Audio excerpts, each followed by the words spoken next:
What up guys, Spyro here! Before we start the video, I just want to let you know how you can help JT Anime's channel grow by going to check out their merch store on Etsy.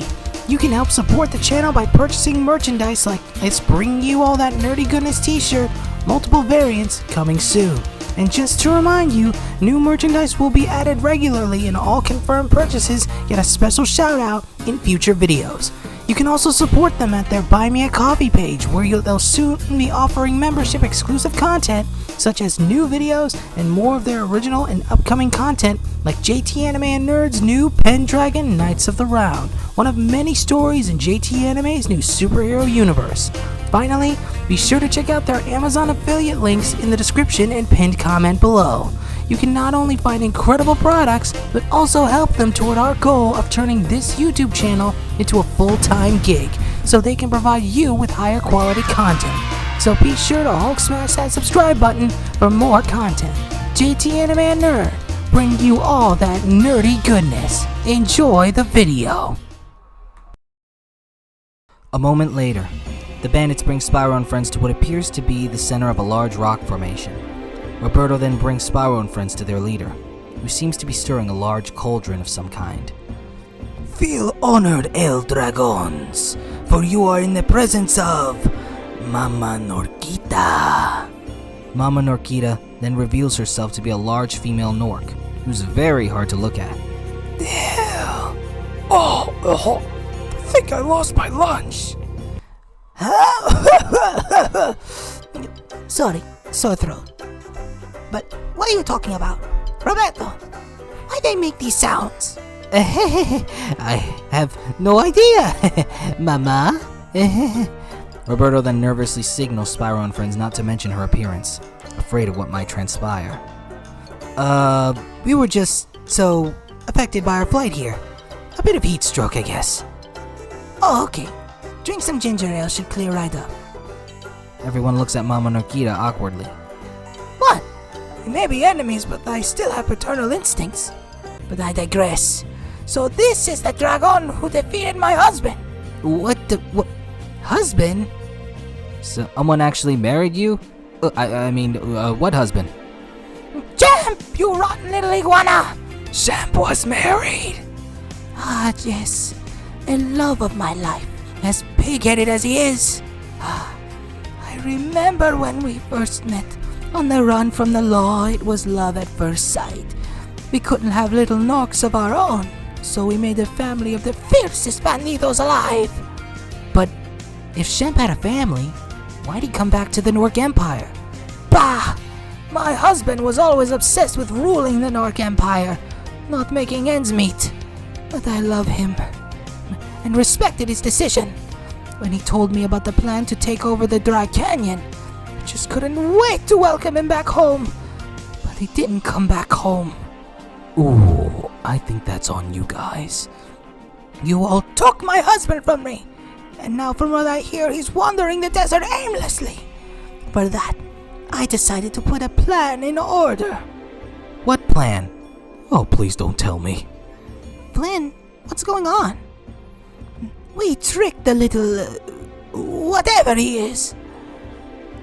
What do you mean you tricked me? We found my husband's treasure weeks ago and made a new home here. But vengeance still weighed on my mind. And one day, Flip dropped by looking for a gift for 3 particular dragons. Knowing this, I had Roberto disguise himself as a merchant, and we sold him the map cheap to lure you in. Flynn, you told us you got that map from pirates. Well, I did meet a retired pirate. He, got mutinied and abandoned by his crew.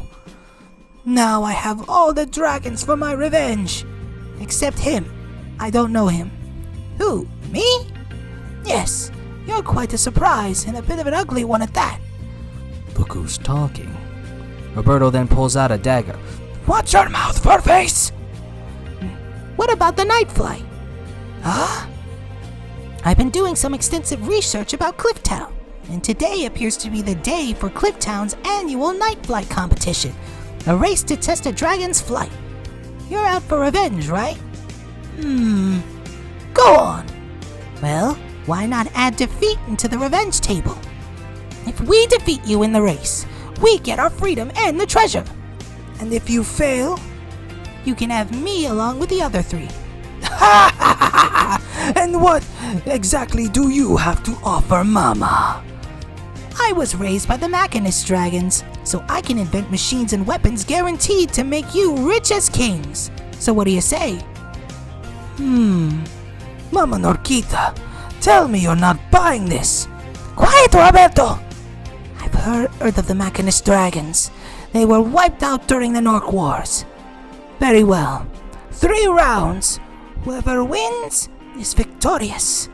We have an accord. Moments later, the groups are in a lone cave room, preparing for the race. Wait, what? You heard me, Flynn. You should go first. But I think you might want to go first. Besides, I lied about your gift. I was just too embarrassed to tell you. Nonsense. Remember you told us how you won 37 plane races in a row with your eyes closed? I said that? Yeah. Even though it's physically impossible. Wow, I think Sparks finally grew a brain. Besides, it's okay if you feel embarrassed. We love you anyway. You can do it, Flynn. Guys, I think it might be more logical for one of us to go. Come on, even if we lose 1, we still gotta win 2. I don't know about this. Come on, Drobot. You gotta see his piloting skills. Well, I mean, this is a dragon race after all. And besides, I'm rusty. I haven't flown a plane in a while.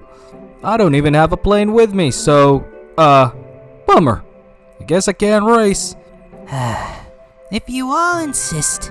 Drobot then removes his armor, revealing what he fully looks like underneath, surprising his friends. Whoa! You're wingless? Yep, I was born without them. That's why I built the armor. And it just occurred to me you never saw me without the armor. Just my face. But aren't you embarrassed? Of course not. I may not have wings, but I don't care what anyone else thinks. I never have. Huh. That night, Mama Norquita and her children lead Spyro and friends up atop a crystal formation. They then look in awe at the sight. Whoa! Crystal Mountain, nearly unbreakable. We go prepare. Flynn then places the armor on himself, preparing for the race. So, who's my opponent anyway? I am your first opponent, Senor Flynn. I want to say Roland. It's Roberto! Quiet, Roberto! A second racer is a pilot from the Thieves Guild. We have a bit of a personal deal going on with them. So no questions! Wasn't even asking. Finally, the last racer is, well, me. How does that work? Mama Norquita then snaps her fingers, allowing her to magically float in the air. I learned a few things from my husband's obsession with magic. Mama Norquita then floats away to finish preparations for the race. Oh, what's the point? Flynn then walks away, saddened now that he's seen what Mama Norquita can do. Flynn? Flynn then sits down against a large rock, his head knotted down in sorrow. Spyro and friends look on in confusion, while Sparks looks on unsurprised. Let me talk to him. I'm sure he's just surprised by the magic. Drobot begins walking toward Flynn, Sparks unexpectedly accompanying him. Drobot and Sparks approach Flynn, still sitting down in sorrow. Let me guess. You don't know how to fly anything except a hot air balloon. No. I just inherited a family business and got blown away by a storm. Next thing I know, I'm traveling to get home only to end up with a working merchant business. Hate to say I told you so, but... Actually, no. I told you so. And I love admitting it. So why lie? I was a nobody back home. No one expected anything from me. I thought I was a loser. Then one day I end up in the 5 Kingdoms with all this awesome stuff and stories to tell. Then the next thing you know, I'm a somebody. I like how my old man and brothers Marco, Gosnold, Tuco, Cray, Amos, and Hack feel about me. and now you're afraid to be exposed. I mean, look at those little dragons. They love my stories. They think I'm a hero. Imagine the looks on their faces when they find out. How do you do it? Go around wingless with pride in your eyes. It's not psychologically hard. I admit, growing up it bugged me a bit. Then I realized I was just overthinking it.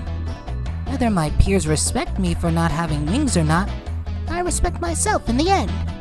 After all, how can I expect others to respect me if I can't respect who I am? Flynn thinks for a moment after hearing these words, followed by showing a smile across his face. Flynn then stands up with determination in his eyes. Well, looks like we got us a race to win. Flynn then walks up to Spyro and friends, all wondering what was going on. What happened, Flynn? He just got freaked out by Norkita's magic. Even the best adventurers get vulnerable every now and then. Isn't that right, Flynn? Yeah, that's it. Wow, guess we've never seen you so vulnerable. Well, it's not like any of us doesn't know what it feels like. Fools! The race is about to begin! He's like an alarm clock that won't shut up! Now, the rules are simple. First racers go through the arches in the first round, and then the second racers break more chests than the other in the second round. We'll have scorekeepers. And finally, the third racers light the more lanterns than the other in the third round. It's like one of those baton passes. Comprende? This is gonna be one bad day, isn't it? I've got an idea. Falling into the water below is an instant loss. Alright, time to begin!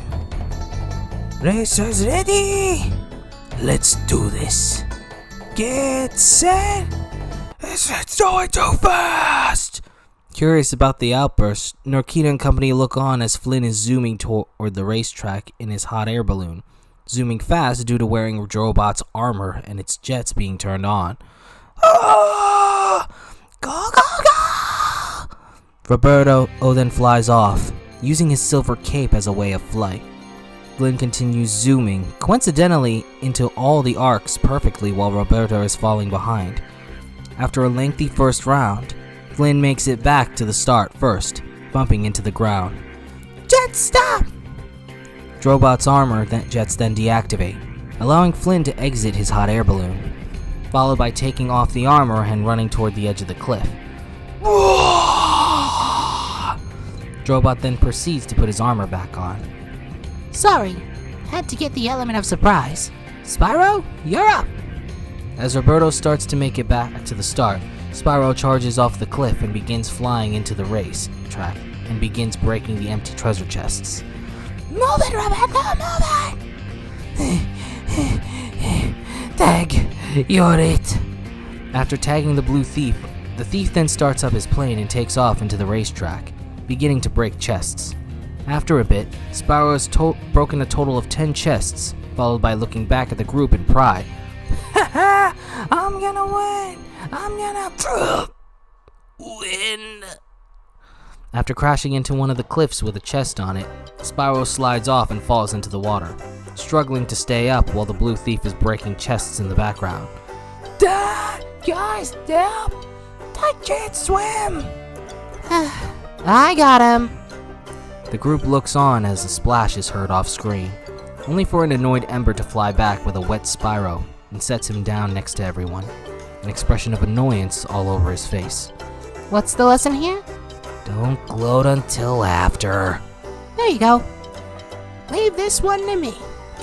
Drobot then takes off for his turn to begin lighting the lantern, just as the blue thief returns, leading Mama Norkita to use magic to fly and attempt to light the lanterns with fire magic. Meanwhile, Spyro notices the blue thief pilot entering the cave of the mountain, catching Flynn's attention.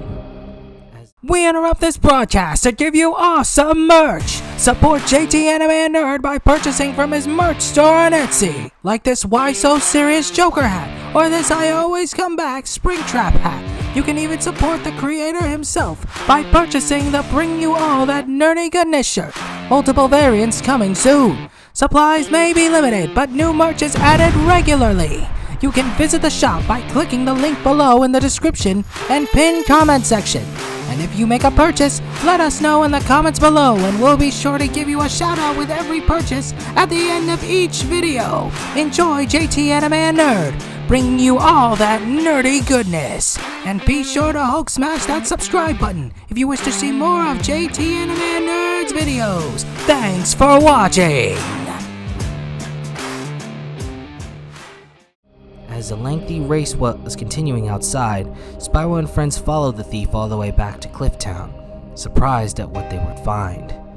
No way! The Thieves Guild! Hey, they're trying to make off with our treasure! The armed thieves then noticed Spyro and friends in response to Flint's complaint.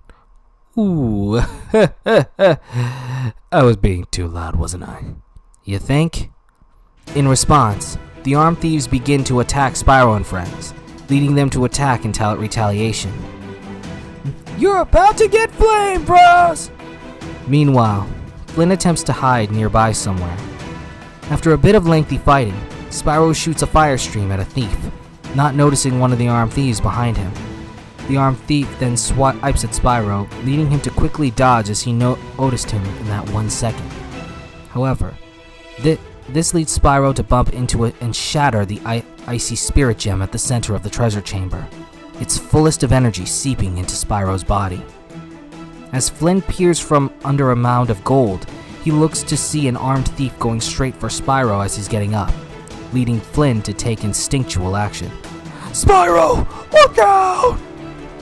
Spyro turns to notice the armed thief too late, but Flynn knocks the thief away in time, causing the thief's sword to launch into the air and into Flynn's hand. Nice job, Flynn! All in a day's work. Now, let's finish this and get some lunch. You got it! Just then, Spyro and friends witness Ember fighting against the thieves with an odd fighting style that they recognize as only ever seeing Mrs. Shoutfire use against Toasty.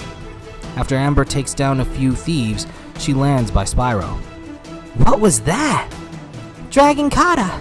Something else I learned from Granny. I've so gotta learn that.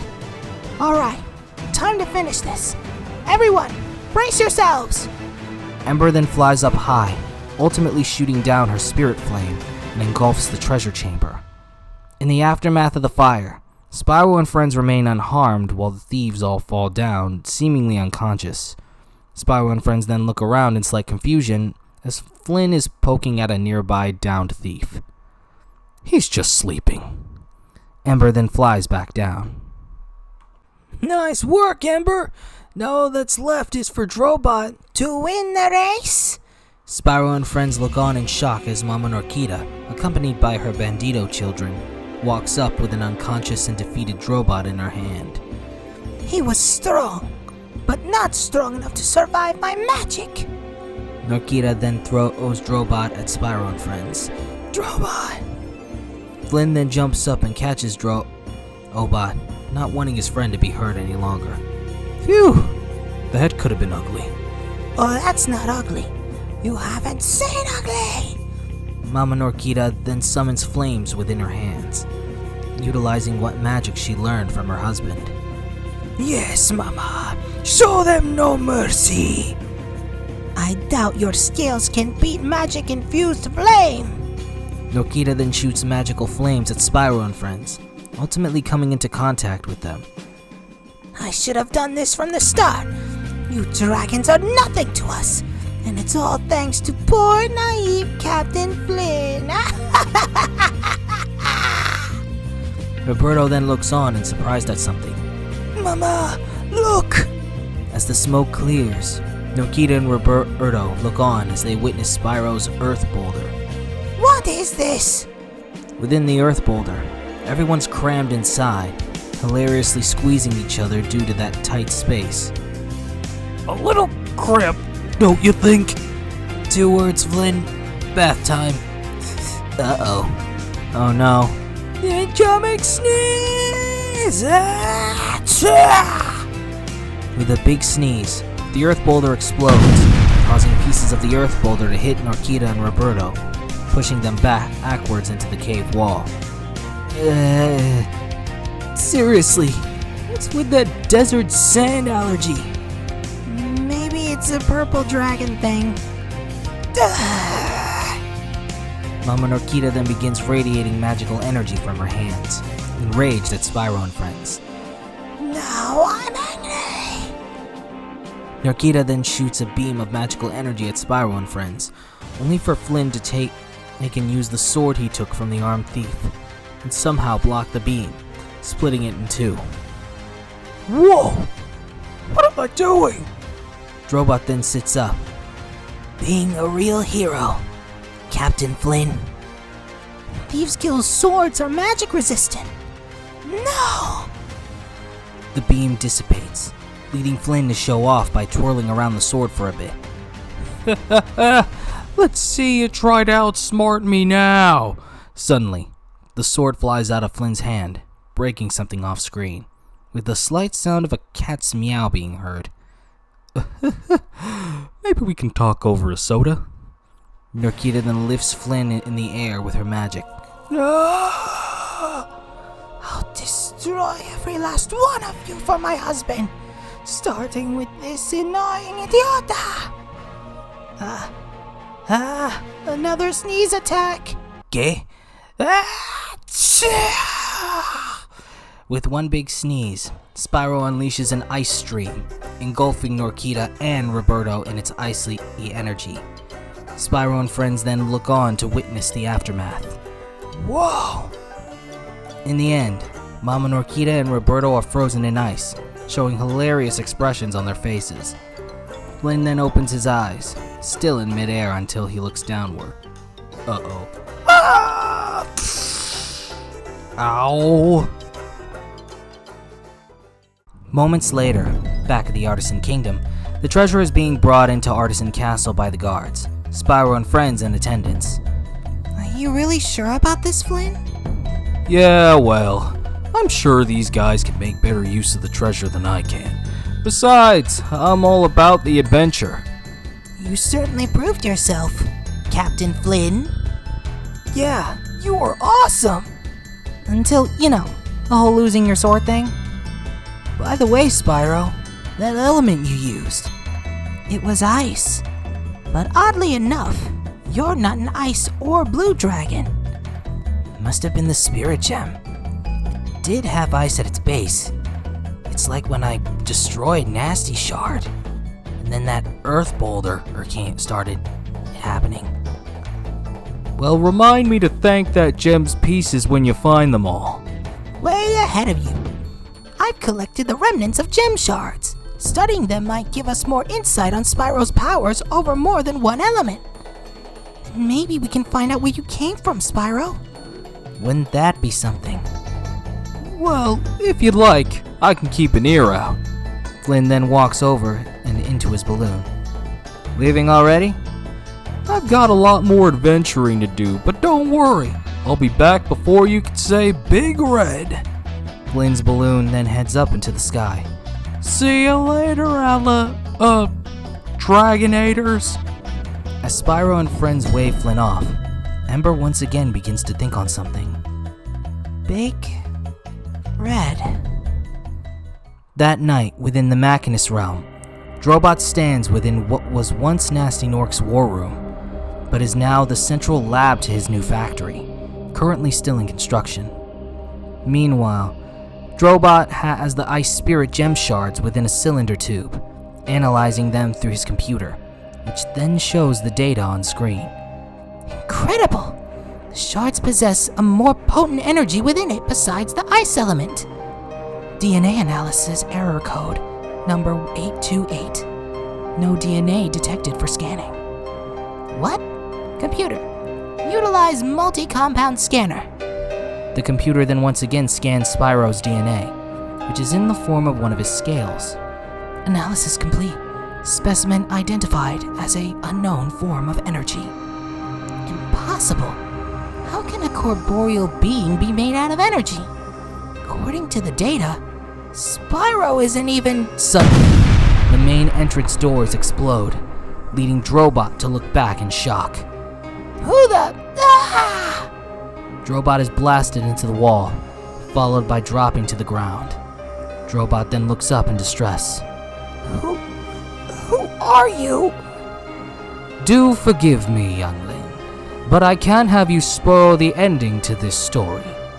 After all, Spyro has a destiny to uphold. Within the Artisan Kingdom, Spyro and friends are eating some chocolate sheep with happy smiles on their faces. And as a story dictates, the hero must learn on his own.